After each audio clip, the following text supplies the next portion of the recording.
My experience with the clinic, I think, is a little bit different, and it started before Lend in a little way because 2 trainees last year that I work with very closely were in Lend. I was able to start learning more about the clinic last year because in Fairbanks, it's something that we had referred some children to, and it had always seemed like this very mysterious kind of thing that was very confusing, and it was scary for parents, and as a provider, a lot of us felt like we didn't understand. And I think that because of Lend, Chris Green came and talked to our program in Fairbanks about it. And so last spring, she was able to provide me with a lot of information. And I was able to go to an appointment with a family who had been my former client. I had offered to go with them, mostly because I wanted to see what it was like. And I did that last spring in Fairbanks. And then one of the other things that I knew about the clinic is that in order to travel to the site, they have to have a minimum number of appointments signed up. And then they have to have a minimum number of people actually make it to their appointments. And Barrow had been on kind of a warning list because they had not been making their minimums. And I want to say the clinic, before I started serving Barrow, they went and had the clinic and only saw 1 child. And so I kind of, for my own purposes, wanted to make sure that enough children for the clinic were found so that that service could be continued.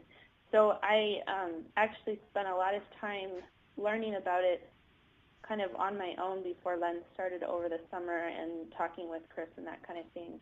And if you go to the next slide, it should say North Slope Barrow. So that was just kind of my preface of how I kind of came into this experience. The first 2 slides are information for people who might be coming to the Barrow Clinic. And this shows you the size of the service region. And one of the things Chris had asked me about was all of the clients that were seen at the clinic this time were from Barrow themselves. There are 4 villages that medical funnel to Barrow, and funnel is the term that's often used in rural communities as to if you're in a village, where's your kind of intermediary healthcare, which for Point Lay, Wainwright, Okasuk, and Wixit, it's Barrow, and Kaktovik can go there also. Some of the villages that are in North Slope go to other places. So these are the only communities that would be eligible to come to this clinic. And if you go to next slide, things to know. A lot of times, sometimes I think people assume that in rural areas everyone is native. In North Slope Barrow, 54% of residents are Alaska Native according to the census. All ethnic groups are represented in North Slope Barrow, especially in Barrow. And that is something that's also connected to the question of what are primary and secondary languages. Most families, English is their primary language, but we do have immigrant groups, especially from the Philippines and from different Pacific islands, where a different language is the primary language. There are also a handful of families where Inupiaq is the first language. And even if it's not the first language, there are all sorts of questions about different language patterns in English and different cultural expectations for speech that would affect any type of assessment. Another thing is sometimes people will assume that everyone in rural Alaska is poor, and that is not the case. In North Slope Barrow, the poverty rates per village range from 33% at the highest to less than 1% at the lowest. And a lot of that has to do with the dividends that vary from village to village. as to how much cash folks are getting from their dividends. Another thing that people might encounter when they come up north is that many locals will make comments to the fact that we don't have autism, or people don't get autism. And Teresa, who's the provider, feels that the research shows that it's found in every single ethnic group. There's variations, but that's something that I think that people who are coming up should know, that that's kind of an idea that they might encounter. Another issue that I was interested in is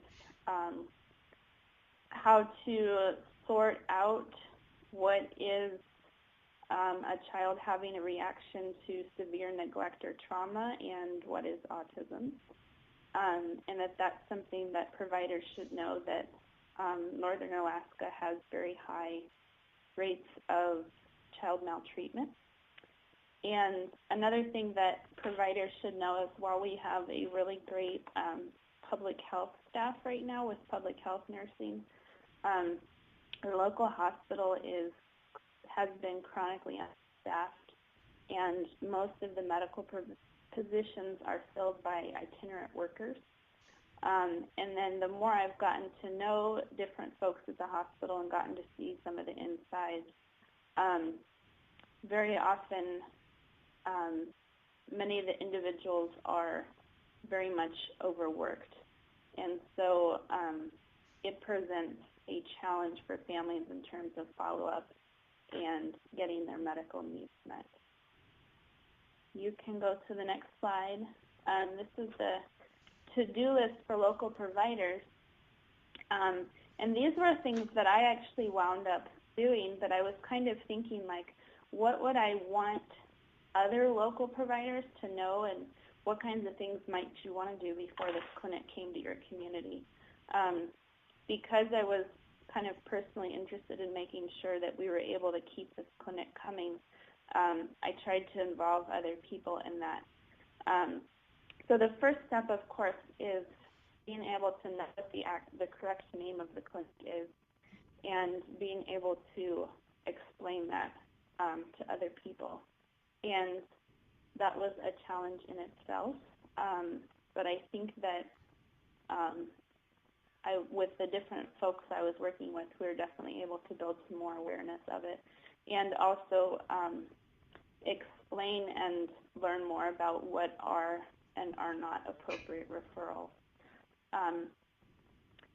I spent a lot of time working with other community partners to recruit referrals for the clinic, and then I helped Chris with referral kind of follow through, because something that is common in the communities I work with is for families to change their phone numbers very, very regularly, and for it to sometimes be difficult to contact families. And somebody in Anchorage kind of has no idea what's going on, but I was there on the ground and kind of knew what people were, how to get a hold of them. So for a clinic coming in, that's a really important thing to have.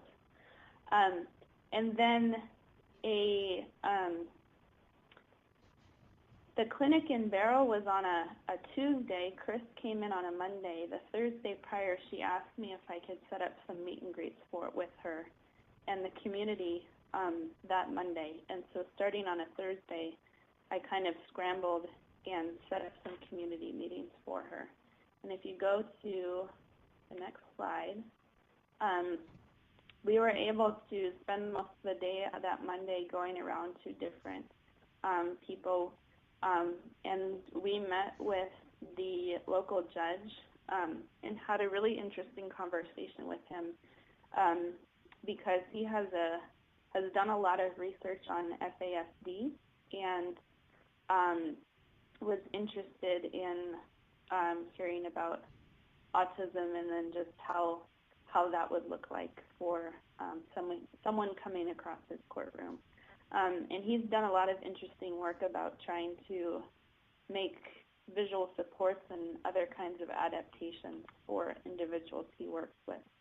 Unfortunately, it's end of the line. But it was not something I would have done otherwise, is to go meet with a judge. And so that was neat. And I think maybe I forgot to mention it before. Another hot topic in North Slope is actually what is the difference between FASD and autism spectrum disorders? What's the overlap? Can you have both? Is one getting overdiagnosed versus the other? There are some people who think that some of the kids who are getting diagnosed with FASD might actually have autism. And so that's something I've found people are interested in. Going back to the meet and greets, we also met with the Children and Youth Services, who are a program that they are a residential facility for kids birth to 18 who do not have, whose parents have lost custody of them and who do not have foster parents. We also were able to meet with the school special education staff, and they were able to learn how to make referrals in the future and that type of thing, and we also met with public health. Next slide. So as far as the question of what happened at the clinic, there were 5 clients. And again, it was a little different because the 5 clients who got appointments with the clinic, they decided to cut the limit, to make the limit of 5 appointments for the clinic, so only 5 kids could get seen. And you can see there some of the different things that, or suggestions or concerns that came out of the clinic.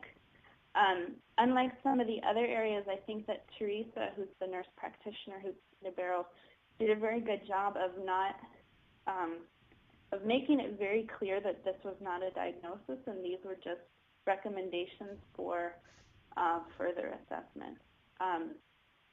My experience at the Fairbanks clinic last spring was that families sometimes came away from the clinic thinking that they had a diagnosis already, which is not the intention of the clinic. And so you can see kind of the variety with just 5 appointments.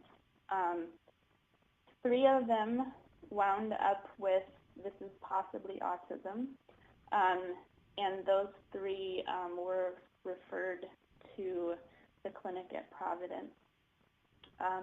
One child, it was felt like it's definitely not autism, but possibly there's a FASD concern. And the 5th child there, who was an infant, was found to have a pretty severe heart murmur and failure to thrive, which is what it's called when you're not gaining weight as an infant. And what that highlighted there was going back to the problem of the understaffed local hospital. That baby had been at the hospital 3 days prior to the clinic and had been seen by a doctor. And none of these kind of severe medical conditions were picked up at that point. And it was kind of an eye-opener for all of us that these kind of basic medical concerns had not been addressed at the local level, and it was unfortunate, but then also fortunate that this clinic was able to pick that up. And if you go to the next slide, what did I learn? The one thing I did learn was that I felt like it was actually good to over-refer to this clinic because there were a couple of the kids that I'd referred that had I been in Fairbanks, I wouldn't have referred. But one of them wound up with a suggestion to go to the autism diagnostic clinic, and that other child wound up getting those basic major medical concerns recognized. And so had I not referred those children, I don't think that some of those questions would have even been raised. And so I think that in this case, this isn't going to be the same for every region, but in my region, I think it is better to err on the side of referring. Another thing that I learned about myself during the clinic was that I need to kind of step up my own self-care, and I know that probably other providers hear about this. And I kind of realized that it's something that I hear about a lot but don't really have any training or hadn't put that much thought into, because I had a really hard time after one of the appointments in which the dad cried. And it kind of just stuck with me for a while. And so I really thought that through and kind of put some stuff into place for myself in terms of how to process that type of stress and how to move on with it. And that's connected to with my number 3 on there, that families never cease to be amazing. Because the family in which both the parents cried, they bounced back so quickly, and it was just so amazing to me that when I talked with them a few days later, they were just had this amazing spirit of, he's still our same son, and we're going to take this information and we're going to process it in our own way, and we're going to make our own decisions from it. And these were the clinic recommendations, but this is what we think is best. And I really was just there to then say to them, you're exactly right. And that was a good lesson for me. Number 4, I've mentioned already, is that our local hospital needs some help, and I'm not really sure what I can do about it. But connected to that, some collaborative efforts show promise. Public Health and WIC and I, and then also one of the providers at the hospital, have done some teaming on, one of the cases, and we're able to get a number of things to happen for one of the kids. And there's a lot of reception to collaborative efforts that shows a lot of promise. And then as time has gone on from the clinic, one of the things that I've thought about is that prior to the clinic coming again, I would want to